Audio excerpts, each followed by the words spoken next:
The SEC just won't let go of those emails, and this has finally got my attention because although the first two times it lost and just wouldn't provide them, it was a little strange, but this last motion for reconsideration is not normal. I mean, I've only filed 2 motions for reconsideration in like 20 years of practicing law, which brings us to my favorite segment of legal briefs, speculation time. Hey everybody, it's Eddie from Tokyo. This is your cryptocurrency update from Japan. I think most everyone watching this video probably recognizes attorney Jeremy Hogan in the intro. He is with Legal Briefs. He dropped a new video just about 2 hours ago, and he went over where we are in the case. I'm talking about the SEC versus Ripple case, and his speculation segment was most interesting.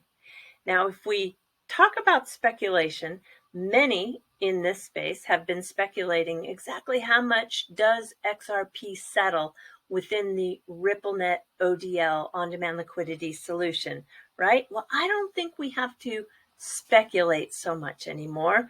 We have a brand new Ripple Q4 market report, and you can see that the payment volume has a run rate of over 10 billion, which has more than doubled in 2021.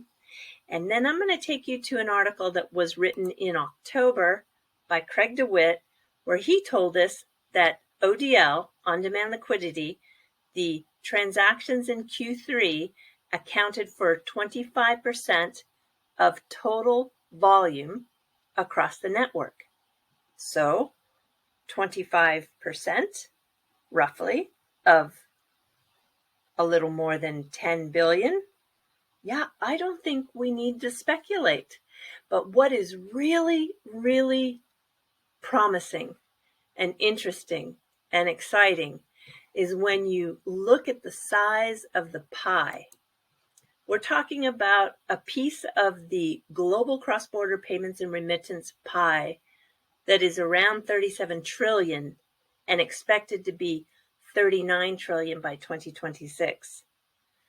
So if we are at approximately 2.5 billion right now, and you've got this global momentum and the upside on growth and market share, it can be astounding.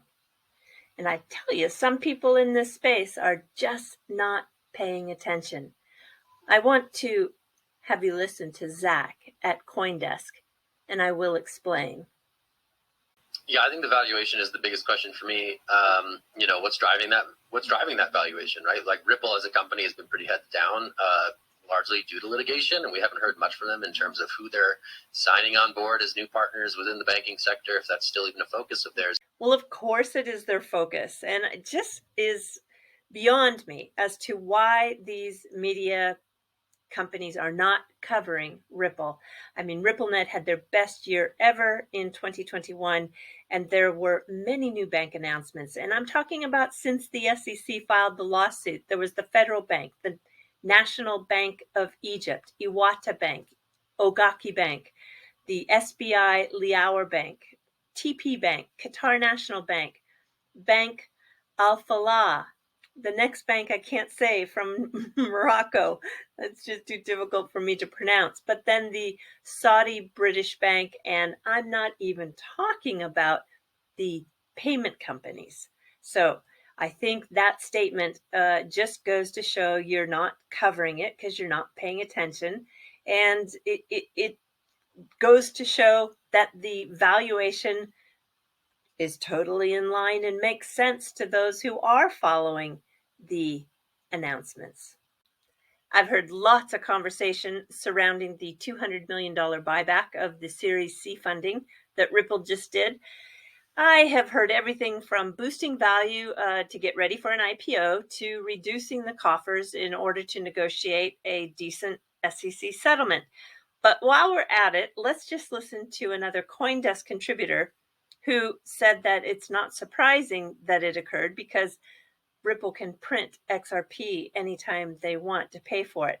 I need to let everyone know that XRP is a set supply, and it is the native asset to the ledger, and it is a ledger that is decentralized, and The funny part is about his comment is that he's a miner, and miners print new Bitcoin every day, increasing that daily supply.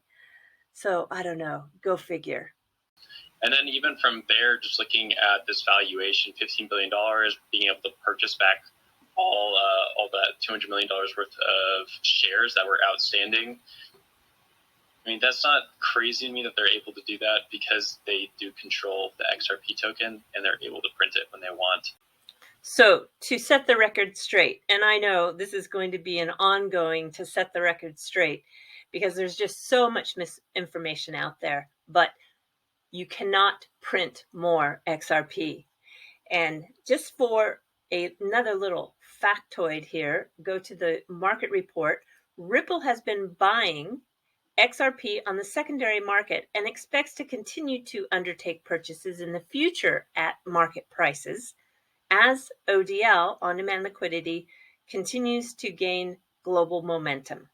You can take that to the bank. I think there could be many reasons that played into deciding to buy those shares back. Take, for example, Tetragon. All right, this is a group that I think Ripple wanted to say in a polite way, don't let the screen door hit you on the way out. You see, they sued Ripple right after the SEC filed their lawsuit. And I would say with friends like these, who needs enemies? Adios, sayonara, bye-bye. And Route 66 Ventures, I think they're happy with their 50% return on investment in just 2 years. And then you've got SBI and Kitao-san. I think he did that round, participation in that round, to avoid being diluted. He still maintains a fairly large position, and I think he can go back to his shareholders and brag about the profit that he made. Now, the big thing is they have removed a huge portion of the company, which could be set up for timing to get one new, really big partner. And I'm talking about someone who would be a great fit. So let's review something here. Just briefly, hop back to 2019. This is when Ripple debuted RippleNet Home. They did so at Swell. And what RippleNet Home is a dashboard. This is a dashboard for all the RippleNet members to use to connect with each other. You can see how large the corridor is. You can see how many corridors they're working in and whether or not they have implemented ODL, which is the on-demand liquidity that uses the digital asset XRP. And it's still very much a thing. Here we have a current job posting, and you can see that they're looking for a full stack engineer to work on the flagship RippleNet Home. All right, in addition to this, we have another part of the business that is very much key to the future growth. That is Ripple's Liquidity Hub. And it's so interesting that just about a week before Ripple announced their liquidity hubs, SBI announced that they too had plans to build out a liquidity hub. SBI is working with Six Digital and Signum Bank, and there is also a job that is current in the postings for a liquidity manager for Ripple. This is for ODL and also a liquidity hub that will be an offering for the enterprises to easily and efficiently source digital assets from the broader crypto market. Now, here is where the strategy comes in. They have released this big portion of the company, right? And what they need is an entity that is able to offer institutional grade custody, a suite of DeFi offerings, and tokenization that would complete the business model to truly be the Amazon of blockchain. That is what I think is going on, because that one big partner can now come in. Let's jump to the fluff. I want to talk about what Toyota is up to. They're working with Japan's space agency Yeah, they want to explore the lunar surface. I think for people who have the ambition to live on the moon by 2040, Toyota wants to be a part of that. And they are developing this vehicle called the Lunar Cruiser. And it is based on an idea that people can eat, work, and sleep in their car.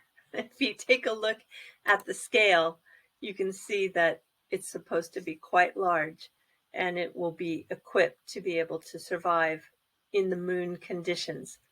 I don't know, guys. I don't think this is the way I want to go. I'm going to pass. All right. Do take care. Sayonara for now. Bye-bye.